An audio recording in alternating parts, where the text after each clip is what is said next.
Jake Miller stood outside room 203 of Lincoln High School, clutching his schedule and taking deep breaths. It was his third new school in 2 years, and he was tired of being the new kid. At 15, Jake had the routine down. Keep your head low, find the quietest seat in class and try to blend in with the walls.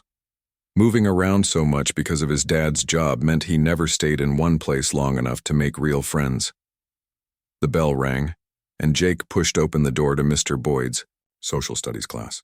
28 pairs of eyes turned to stare at him. Jake felt his neck grow hot. "Ah, you must be Jacob Miller," Mr. Boyd said, a tall man with kind eyes and graying hair at his temples. "Welcome to Lincoln High. Please take a seat anywhere." The only empty desk was near the front, next to a girl with dark hair pulled back in a ponytail and a boy wearing a football jersey. Jake slid into the seat, keeping his eyes down. "I'm Lily," the girl whispered with a small smile. Jake nodded but didn't reply. Mr. Boyd turned to the whiteboard. "Today we'll continue our discussion about career paths and government service. Who can remind us what we talked about yesterday?" A boy in the back raised his hand. "We were talking about different jobs in the government and how they serve the country." "Excellent, Ryan. Today I thought we could make this more personal. Let's go around the room and share what your parents or guardians do for work. This might give us some real-world insight into different career paths." Jake's stomach knotted. He had hoped to get through the day without drawing attention to himself. Students began sharing one by one. "My mom is a nurse at Memorial Hospital. My dad owns the hardware store on Main Street. Both my parents are teachers at the middle school." Each answer seemed so normal, so rooted. These kids had parents with jobs that kept them in one place, jobs they could easily explain. The sharing continued around the room, getting closer to Jake. The football player next to him spoke up. "My dad sells insurance and my mom is a dental hygienist." Then it was Jake's turn. Mr. Boyd smiled encouragingly. "Jacob, what about your family?" Jake cleared his throat. "It's just my dad and me. My mom died when I was 13. He paused, as a few students shifted uncomfortably. "My dad works at the Pentagon." The silence lasted exactly 2 seconds before someone snickered. Then another laugh broke out. Soon half the class was laughing. "The Pentagon? Like, the actual Pentagon?" Ryan, the boy from the back, said loudly, "Does he work with the president too? Maybe he's a secret spy." More laughter followed. Jake's face burned. He should have just said his dad worked for the government. That's what he usually said. But something about starting yet another new school had made him want to just tell the truth for once. Mr. Boyd rapped his knuckles on the desk.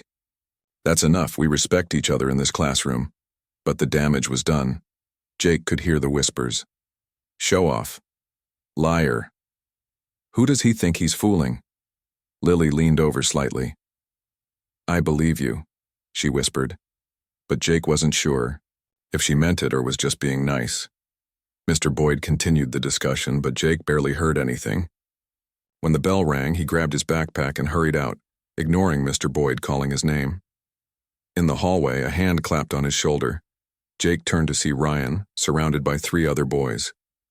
"So, Pentagon boy, what does your dad do there? Launch the nukes, talk to aliens?" Ryan asked, his voice dripping with mockery. "He works in intelligence," Jake said quietly, trying to move past them.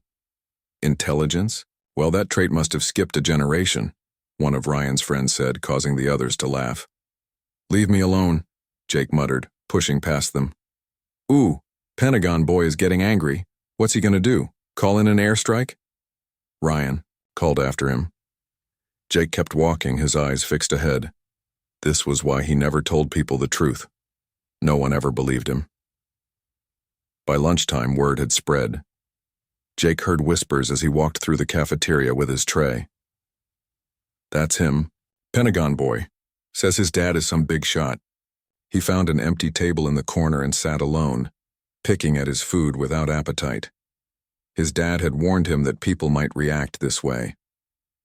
"Our work isn't something most people understand, Jake," he had said. "Sometimes it's easier to keep things simple." Lily appeared with her lunch tray. "Can I sit here?" Jake shrugged, not looking up. She sat across from him. They're just being jerks. It'll blow over. It always does, Jake said. We'll probably move again before anyone forgets anyway. You move a lot? Every 8 to 14 months, usually. Lily frowned. That must be hard. Before Jake could respond, Ryan and his friends walked by, making airplane noises and pantomiming explosions. Watch out, it's Pentagon boy. Top secret lunch happening here. Lily glared at them. Grow up, Ryan. Defending your boyfriend, Lily? Careful.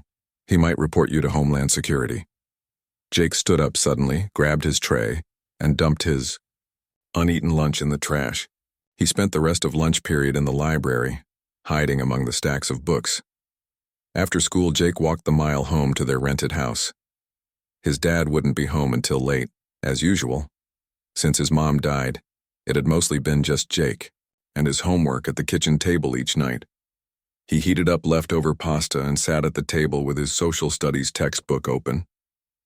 The assignment was to write about a government institution. Jake stared at the blank page, then began writing about the Department of Defense. He knew more about it than he let on.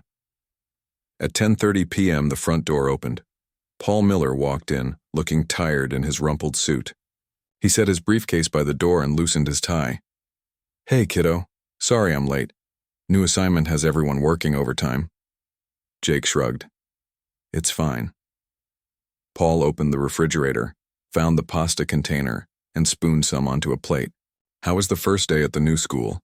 Fine. Paul heated his food in the microwave and sat across from Jake. Just fine? Make any friends? Jake closed his textbook. Dad, why can't you get a normal job, like working at an office building? Or a store or something? Paul set down his fork. Jake, we've talked about this. What I do is important. But no one believes me when I tell them where you work. They all laughed today. Paul's expression softened. You told them about the Pentagon? It just came out. We were talking about parents' jobs. Jake pushed his chair back. I'm going to bed. Jake, wait. Paul stood up. I'm sorry, they laughed. Kids can be cruel when they don't understand something. It's not just that, we're always moving. I never have friends, and you're never home. Paul ran a hand through his short-cropped hair. I know it's been hard since your mom died, and I know I'm not around enough. He walked to the window and looked out at the dark street. This assignment should be more stable. I've requested to stay in the area for at least 2 years. Jake looked up. Really? Really. I can't promise I'll be home for dinner every night, but I'm trying to make things better. Paul smiled wearily. And hey, next time someone doesn't believe your dad works at the Pentagon, you can tell them to look up Colonel Paul Miller, Deputy, Director of Intelligence Operations. That should shut them up. Jake almost smiled. They'd probably just think I made that up too. Well, their loss. Paul squeezed Jake's shoulder. Get some sleep. Tomorrow's a new day. Jake nodded and headed upstairs. As he got ready for bed, he could hear his father talking quietly on the phone, already back to work. Jake stared at the ceiling, wondering what tomorrow would bring at Lincoln High. Maybe things would get better. Maybe not. Either way, he'd get through it. He always did. But somewhere deep down, Jake wished just once that the other kids could see who his father really was. The next morning, Jake walked into Lincoln High School with his head down.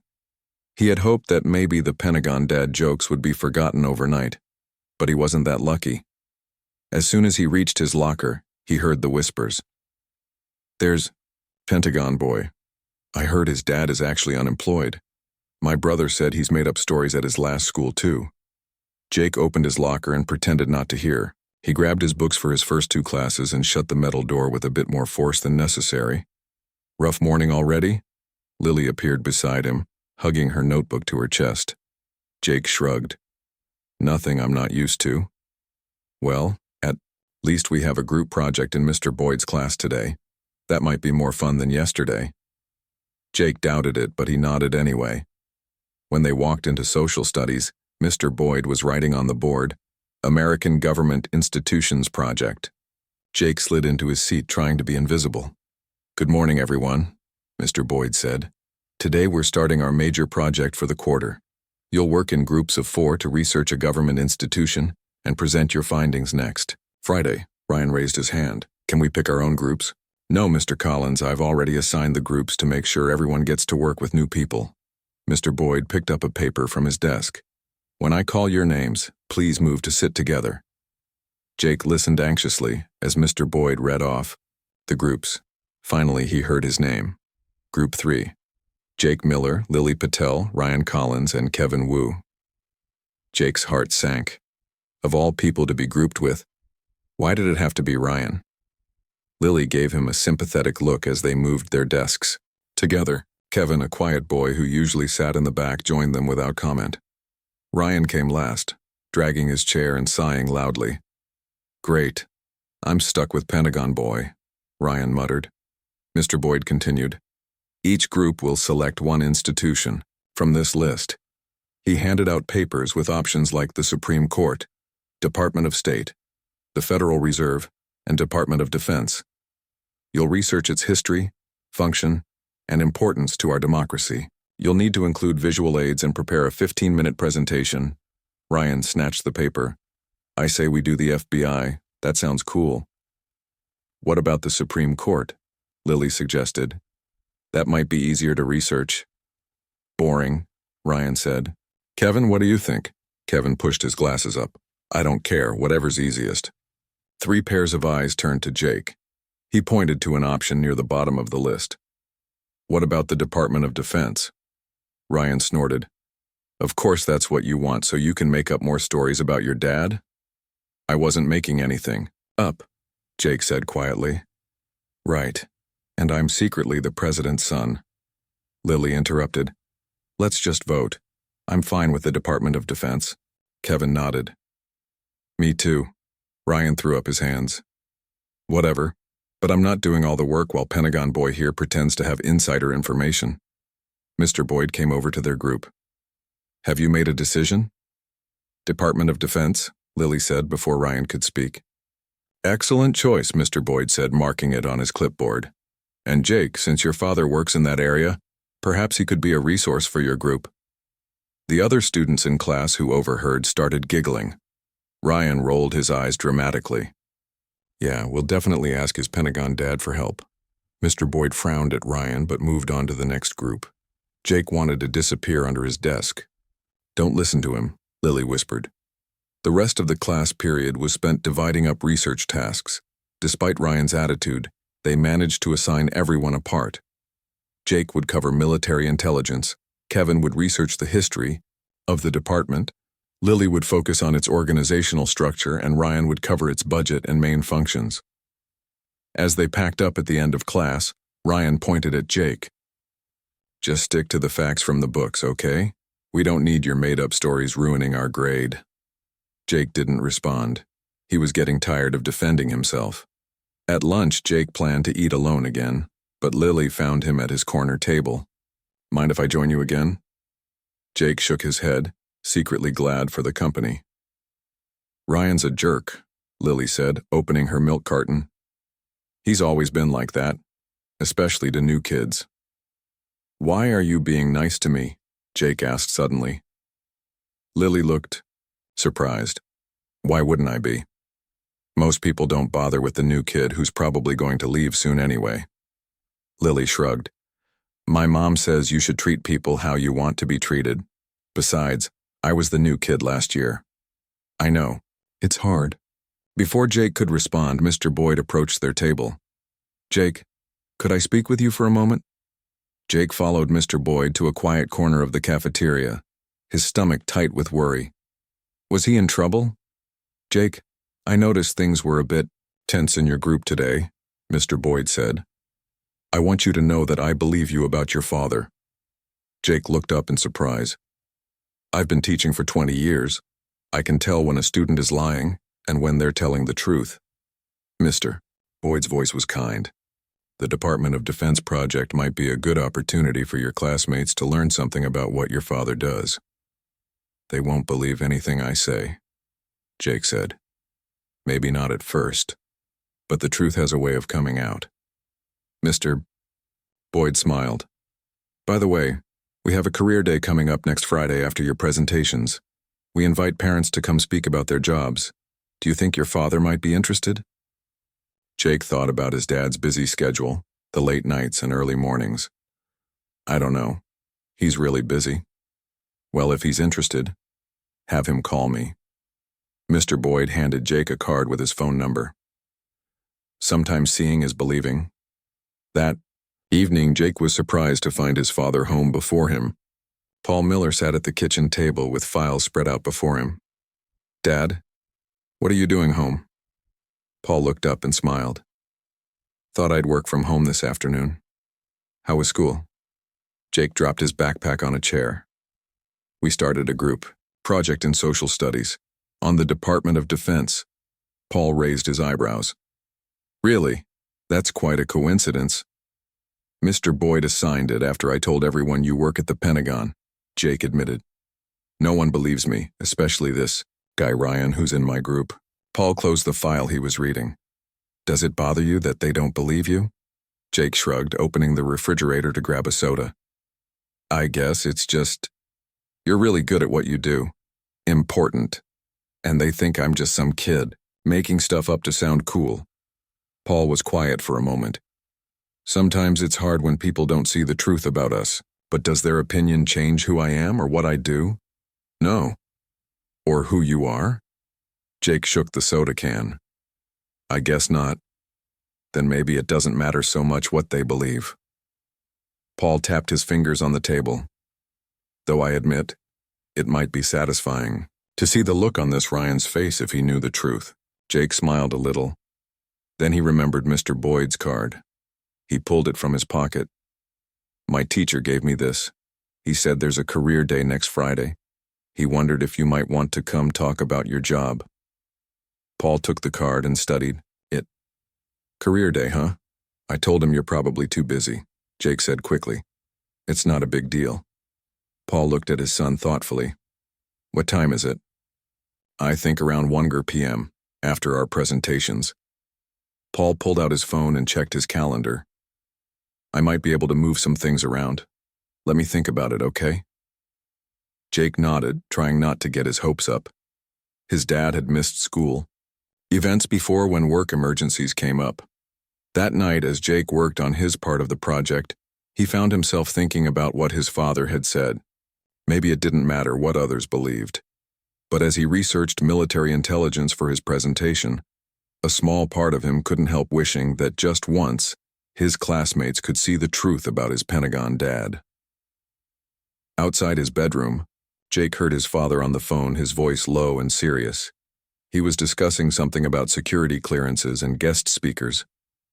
Jake turned back to his computer, a tiny flicker of hope growing inside him. Maybe, just maybe, things were about to change.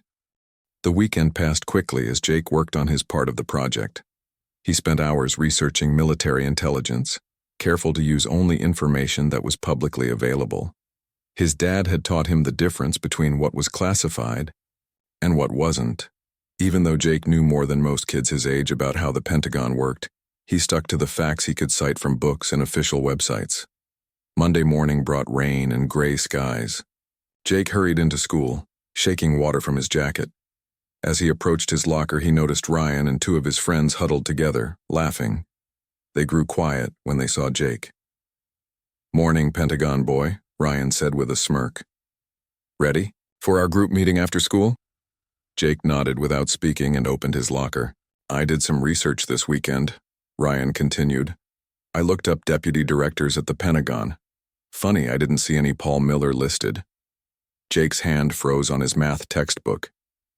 That's because not all positions are publicly listed. Some are classified. Ryan and his friends laughed. Right, classified. How convenient. Jake slammed his locker shut. Believe what you want, Ryan, I don't care anymore. But he did care, and that was the problem. In social studies class, Mr. Boyd announced that they would have the period to work on their projects. Remember, your presentations are this Friday, followed by our career day speakers. Make sure your visual aids are ready by Thursday so we can check that all the technology works. The group split up to different corners of the classroom. Lily had prepared a detailed outline of the Department of Defense's structure, complete with charts she had drawn.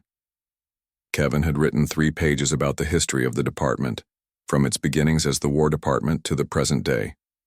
"What about you, Ryan?" Lily asked. "Did you research the budget?" Ryan pulled out a single crumpled page with a few numbers scrawled on it. "Yeah, it's like billions of dollars or something. I found some stuff online."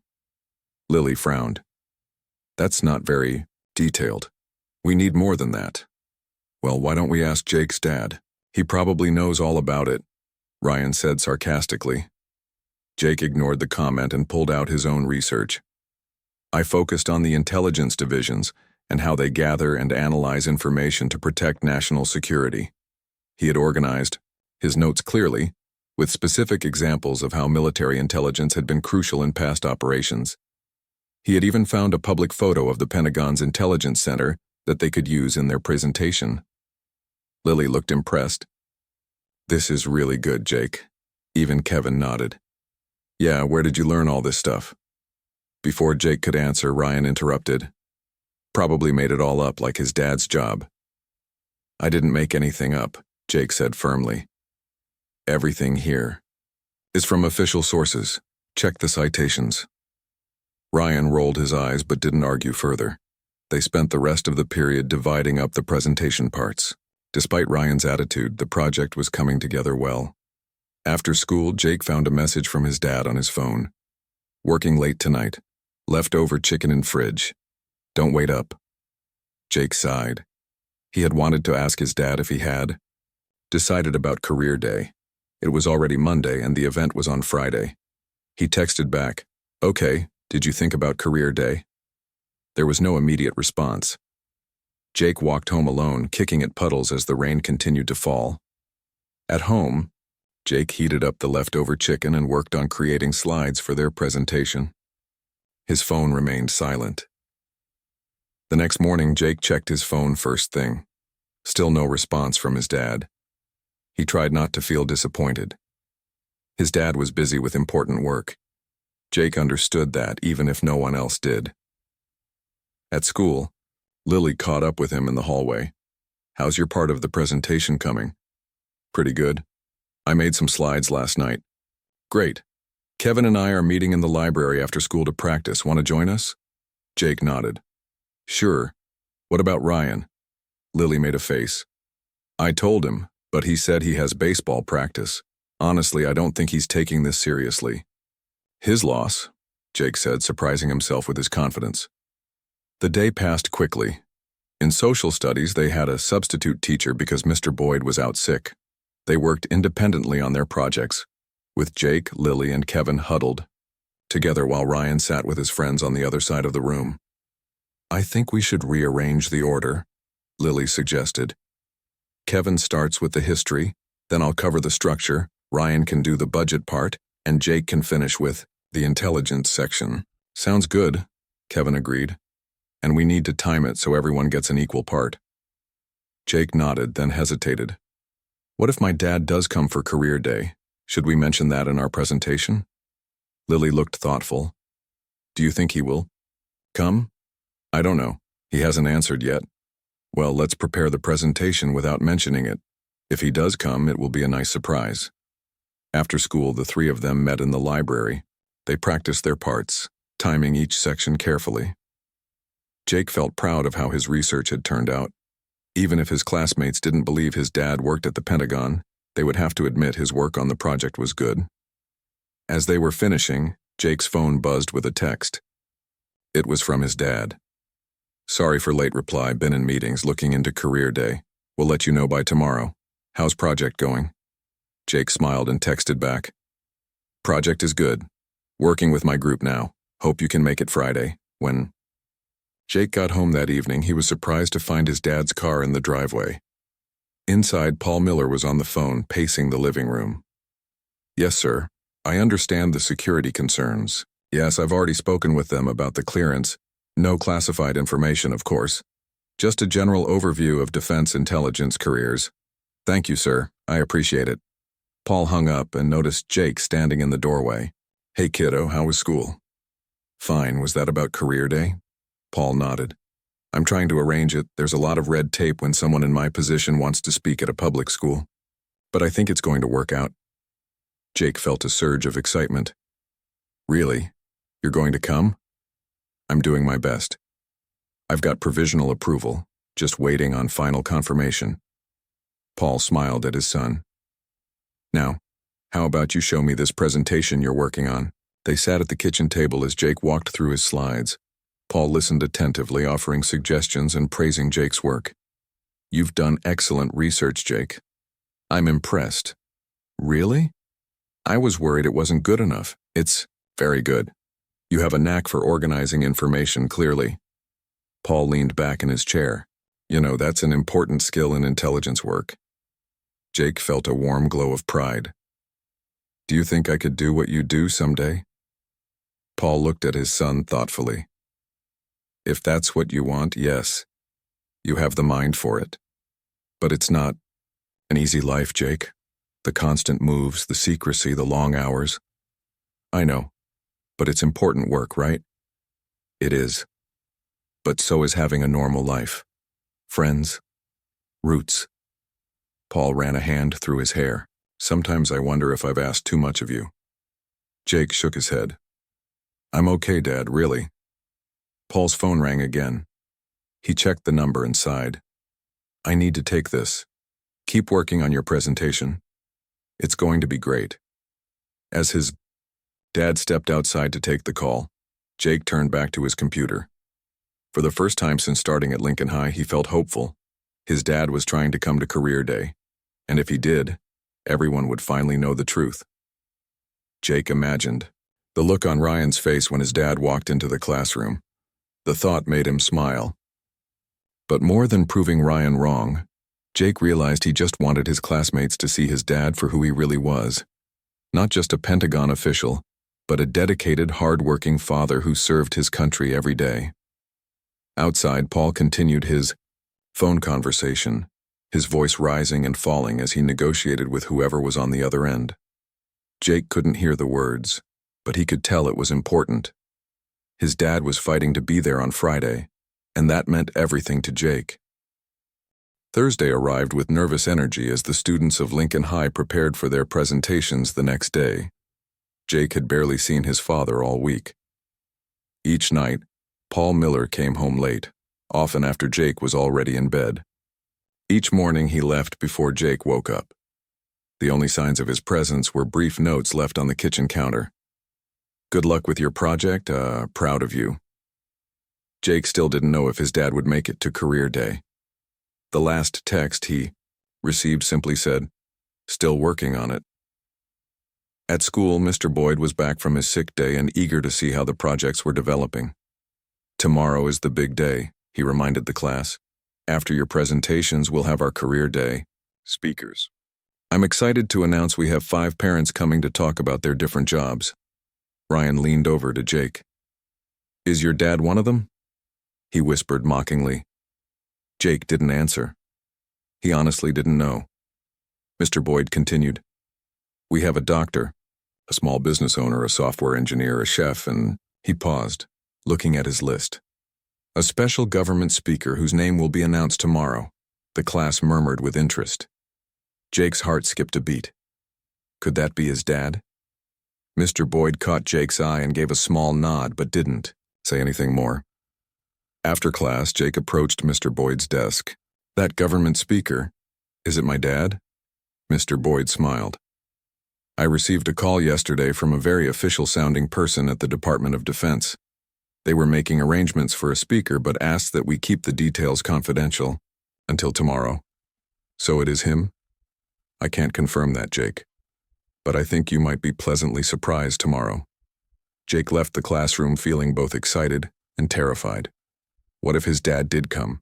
What if he didn't? What if the special government speaker was someone else entirely?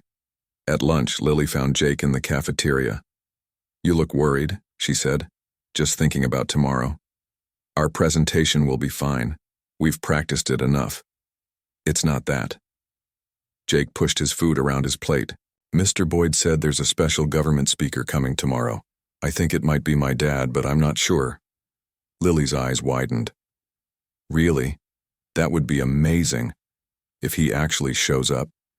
You don't think he will? Jake shrugged. He tries, but work always comes first. There have been a lot of times when he said he'd be somewhere but then couldn't make it. Well, I hope he comes, Lily said sincerely. Then Ryan would have to eat his words. Speaking of Ryan, he chose that moment to walk by their table with his lunch tray. Ready to bomb our presentation tomorrow, Pentagon boy? We're not going to bomb it, Lily said firmly.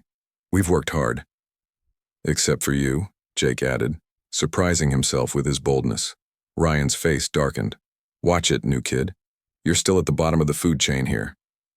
Leave him alone, Ryan, Lily said. Ryan laughed. Defending your boyfriend again, Lily? Careful.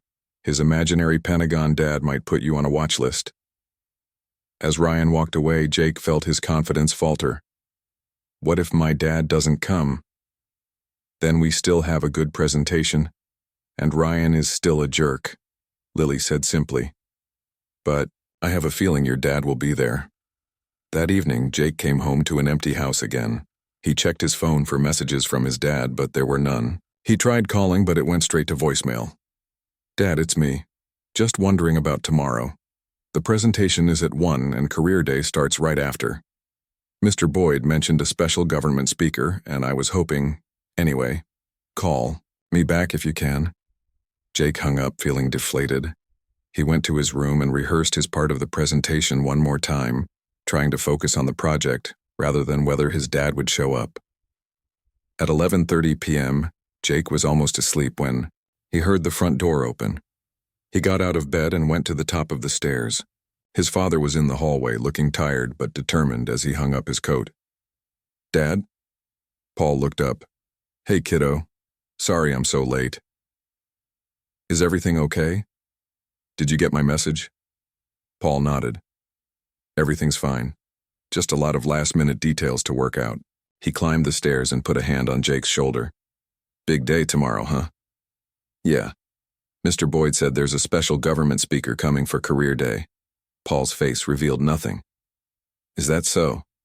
Dad, please just tell me. Are you coming or not? Paul sighed.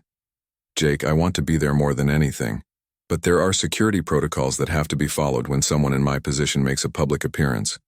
So that's a no. That's a, I'm doing everything in my power. I've pulled every string I can. I've called in favors. I've even spoken directly to the Secretary of Defense. Jake's eyes widened. Really? Paul nodded. Really. But I still don't have final clearance. I should know by morning. Jake tried to hide his disappointment. It's okay. If you can't make it. No, it's not okay. Paul's voice was firm. You're more important than my job, Jake. I've missed too many things because of work. I don't want to miss this.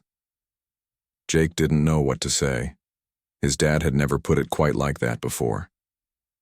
Get some sleep, Paul said, ruffling Jake's hair. Like he used to when Jake was younger. Whatever happens tomorrow, I'm proud of you. Jake went back to bed, but sleep was hard to find. He kept imagining different scenarios for the next day. In one, his dad walked into the classroom in full military uniform, and Ryan's jaw dropped to the floor. In another, the special government speaker turned out to be someone else, and Ryan's mocking laughter followed Jake through the halls. Morning came too quickly. Jake got up and found another note on the kitchen counter. Had to leave early. Good luck today. Love, Dad. There was no mention of career day. Jake's stomach twisted with anxiety as he walked to school. The day seemed to move in slow motion.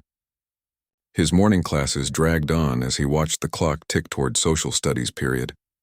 When lunchtime finally arrived, Jake couldn't eat. He sat with Lily, who was reviewing her note cards one last time. Nervous? She asked. Yeah, but not about the presentation. Still no word from your dad? Jake shook his head. Lily put her hand on his arm. It will be okay either way, Jake. After lunch, they went to social studies class. Mr. Boyd had rearranged the desks into a semicircle facing the front of the room, where a projector was set up for the presentations. Group 1 will start, Mr. Boyd announced. Then Group 2, and so on. Jake barely paid attention to the first two presentations. His group was next, and his mind was racing with thoughts about his dad. Would he show up? What if he did? What if he didn't? Group 3, you're up, Mr. Boyd said.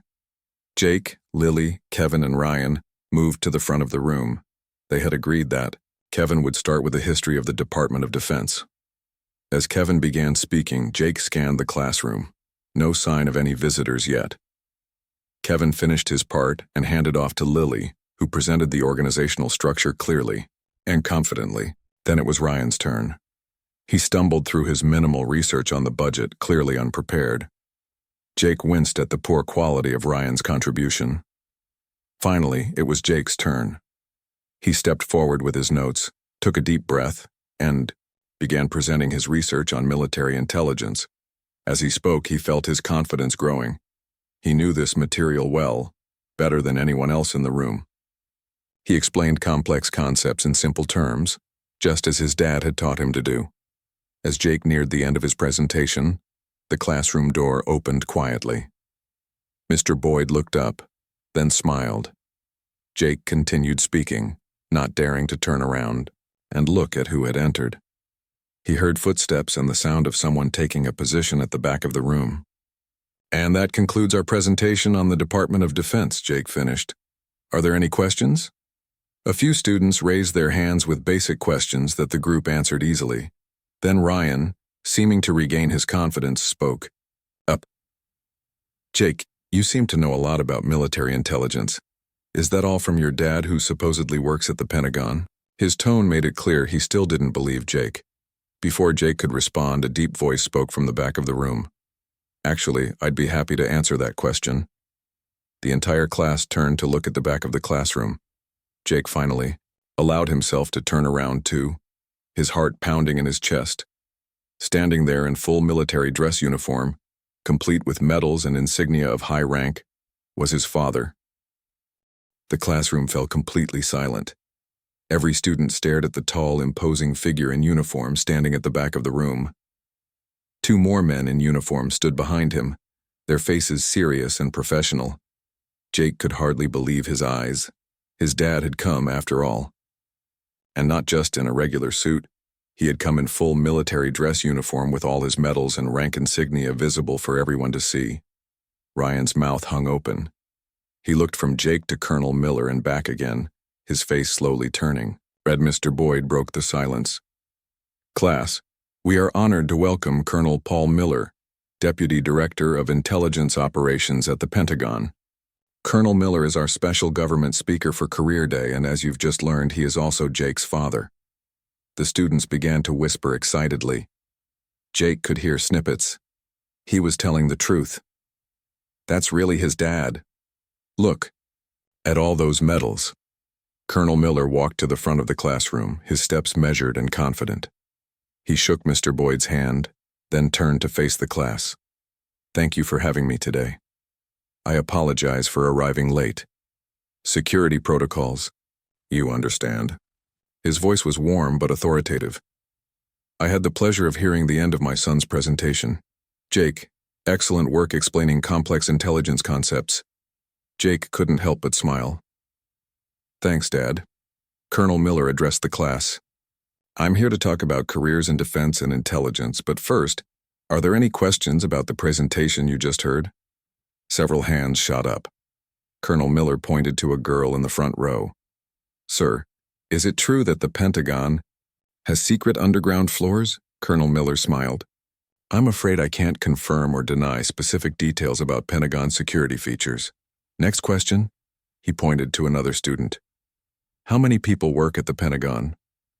Approximately 23,000 military and civilian personnel work in the Pentagon, building itself.